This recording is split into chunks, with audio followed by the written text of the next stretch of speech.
Mark you, it's doubtful whether Diane Sigsworth could do her history degree like that and get 2 children off to school and keep an ear out for the time check. It's almost 8:15. This is Radio 2. On the M6 in Cheshire, the right-hand lane of each carriageway is closed between junction 21, that's the Warrington turn-off, and 21A, the M62 interchange. This is for repairs to the barrier on the central reservation. Yes. Not very well. Blame the Apache again. So be ready for the warning signs of the smoke signal. Using the M6 in Hurry Cheshire. because you're late. Like Peter Jones, the trainee carpenter, Diane is looking to learning to open up a new life. Last year, her husband died. And now, at 41, she's doing her history degree in hopes of becoming a teacher. 4 days a week, she drives 140 miles for lectures, from Scunthorpe to the University of Hull, where she's a mature student, staying tuned to the traffic news. Due to a bridge collapse on the A45 at Kimbolton in Cambridgeshire, that's halfway between St Neots and Wellingborough, everybody knows that, a 3-ton axle weight has been imposed. This will mean a diversion for heavy goods vehicles. For those of you with large families. Diane keeps her own family and studies on her widow's pension. Her grant is tiny, not even enough to cover travelling. Something else to set her apart from the other students. She can put on the same scarf, but there's no way that she can feel one of them or stop wondering what they really think of people like her. I admire them actually because a lot of them have to cope with family life at home. In our particular course, they're the most vociferous. They're the ones that ask the most questions. I think they do the most background reading. We're just there like anybody else. We're all learning together.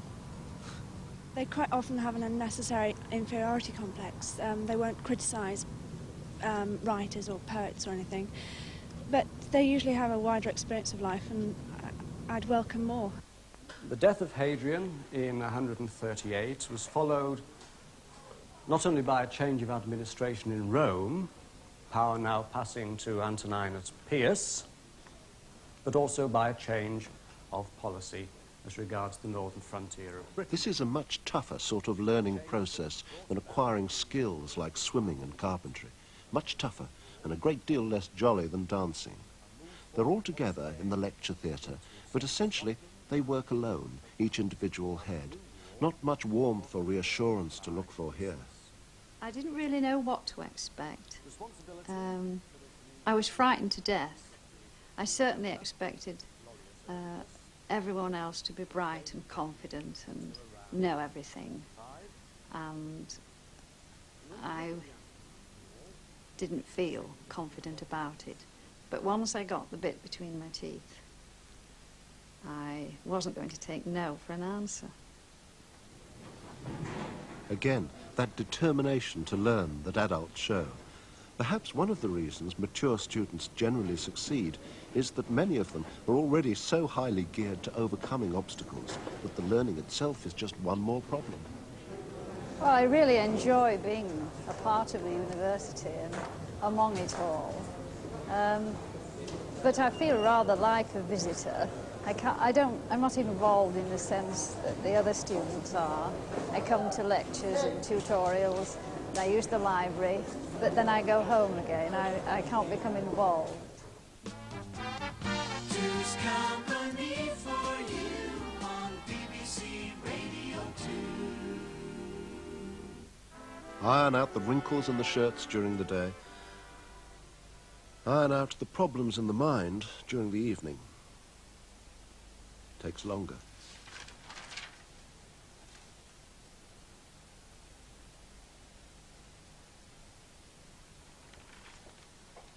I'm reading through a draft of an essay, What Value Has the Concept of Social Class for the Historian, which has to be in next week.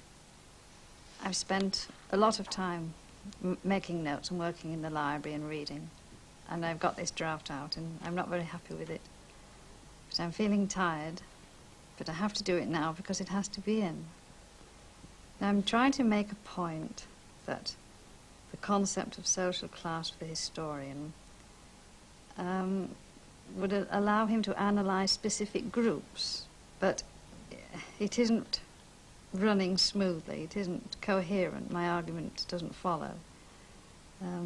But I have to keep at it until it reads well. Or I give it in at a less standard than I know I could achieve if I had more time. Yes, it makes a lot more sense than it did when I read it before. Yeah. Advice from a neighbour. Follow that on from the... You see, I brought the arts in about the Renaissance, and then follow on just that brief bit about literature, so that it's not all Marx and philosophy. No, it puts another point of view, a new one in. Preface to a Contribution to the Critique of Political Economy, Karl Marx, 1859. Developing ideas in a seminar is very different from learning a skill like carpentry. Arguments and theories can't easily be nailed down. Is that the general character of a society is moulded by its economic structure. Ah, but what about examinations?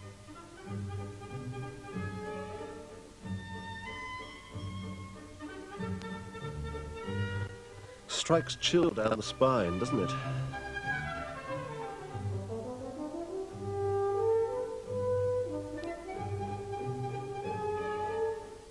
The one situation when you can be more cheerful standing in the rain than sitting inside, when what you're sitting is the first year exams.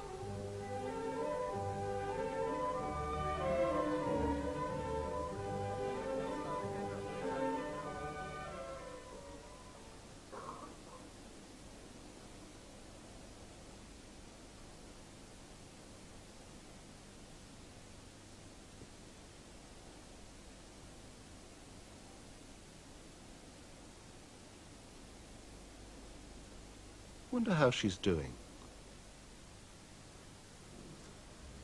I think I've done better as I've gone along. The first paper was a disaster because I answered the wrong questions. The second paper wasn't what I was expecting.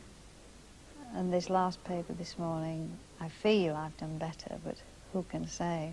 It's whether I've done well enough. Fingers crossed.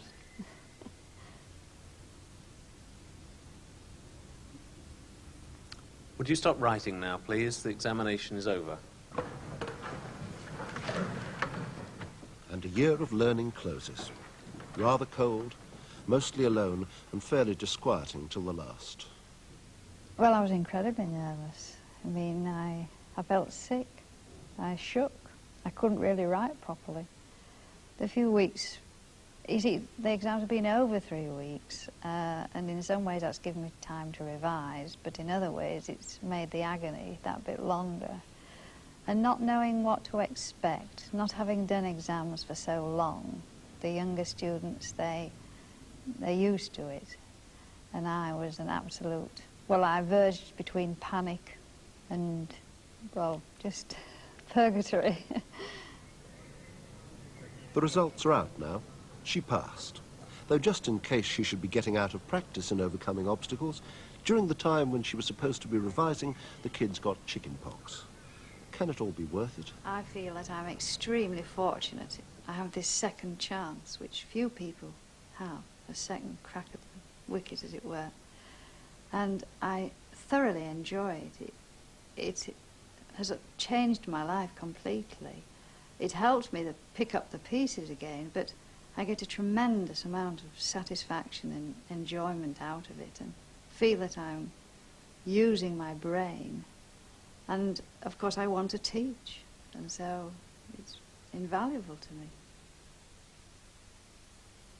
Va bene, allora adesso cominciamo.